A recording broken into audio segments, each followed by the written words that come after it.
సాయుధ పోరాటమే ధ్యేయమని, స్వాతంత్ర్య భారతావని మన స్వప్నమని బలంగా నమ్మి, ఇందుకు ప్రతి భారతీయుడు సైనికుడిగా మారి ప్రాణాలర్పించాలని నేతాజీ పిలుపునిచ్చారు. నాకు రక్తాన్ని ఇవ్వండి, నేను మీకు స్వాతంత్ర్యాన్ని ఇస్తాను అంటూ స్వాతంత్ర్యం కోసం పోరాడిన భారతదేశ కీర్తి కిరీటం, మరణం లేని అమరుడు. భారత్కు ఆయుధాలతో పోరాడటం తెలుసునని ప్రపంచానికి చాటి చెప్పిన మహోన్నతుడు. స్వాతంత్ర్య పోరాటం అహింసా మార్గంలోనే కాదు, వీర మార్గంలోనూ బ్రిటిషర్లపై పోరాడతామని పిలుపునిచ్చిన మహావీరుడు. సాయుధ పోరాటం ద్వారా ఆంగ్లేయులను దేశం నుంచి తరిమి కొట్టొచ్చునని నమ్మి అది ఆచరణలో పెట్టిన యోధుడు సుభాష్ చంద్రబోస్. 2 సార్లు భారత జాతీయ కాంగ్రెస్ కు అధ్యక్షుడిగా ఎన్నికైన గాంధీజీతో సిద్ధాంతపరంగా విభేదించి ఆ పదవికి రాజీనామా చేశారు. గాంధీజీ ఆచరించిన అహింసావాదం మాత్రమే స్వాతంత్ర్య సాధనకు సరిపోదని, పోరుబాట కూడా ముఖ్యమని బోస్ బలంగా నమ్మాడు. ఈ అభిప్రాయంతోనే ఆల్ ఇండియా ఫార్వర్డ్ బ్లాక్ అనే రాజకీయ పార్టీని కూడా స్థాపించారు. ఆజాద్ హిందూ ఫౌజ్ ని స్థాపించి దేశానికి స్వాతంత్ర్యం తీసుకురావటంలో కీలక పాత్ర వహించారు. అయితే నేతాజీ మరణం వెనుక ఉన్న మిస్టరీ ఇంకా వీడలేదు. 1945 ఆగస్టు 22న నేతాజీ ప్రయాణించిన యుద్ధ విమానం ప్రమాదానికి గురై ఆయన వీరమరణం పొందినట్టు జపాన్ రేడియో ప్రకటించింది. అయితే ఈ ప్రకటనపై భిన్న వాదనలు వినిపిస్తున్నాయి.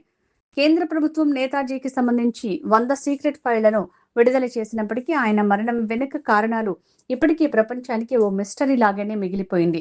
అయితే బోస్ జయంతిని ఈ ఏడాది నుంచి పరాక్రమ్ దివస్ గా జరపాలని భారత ప్రభుత్వం నిర్ణయించింది.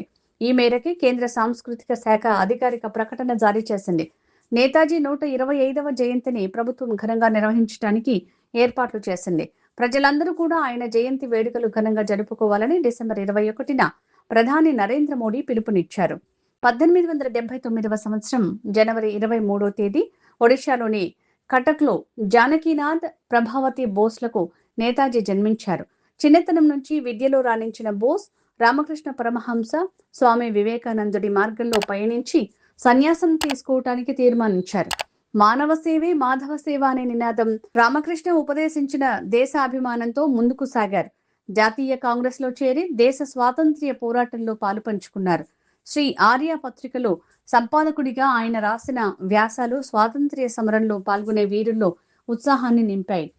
తత్వశాస్త్రంలో డిగ్రీ పూర్తి చేసి ఇంగ్లాండ్కు వెళ్లిన సమయంలోనే జలియన్ వాలాబాగ్ ఉదంతం చోటు చేసుకుంది. ఐపీఎస్ శిక్షణ తీసుకున్న అధికారిగా బాధ్యతలు స్వీకరించాక స్వాతంత్ర్య పోరాటంలో పాల్గొనేందుకు కాంగ్రెస్ పార్టీలో చేరారు. బ్రిటిష్ అధికారి వెల్స్ క్యూన్ భారత పర్యటనకు వ్యతిరేకంగా చిత్తరంజన్తో కలిసి జరిపిన పోరాటంలో అరెస్ట్ అయ్యారు.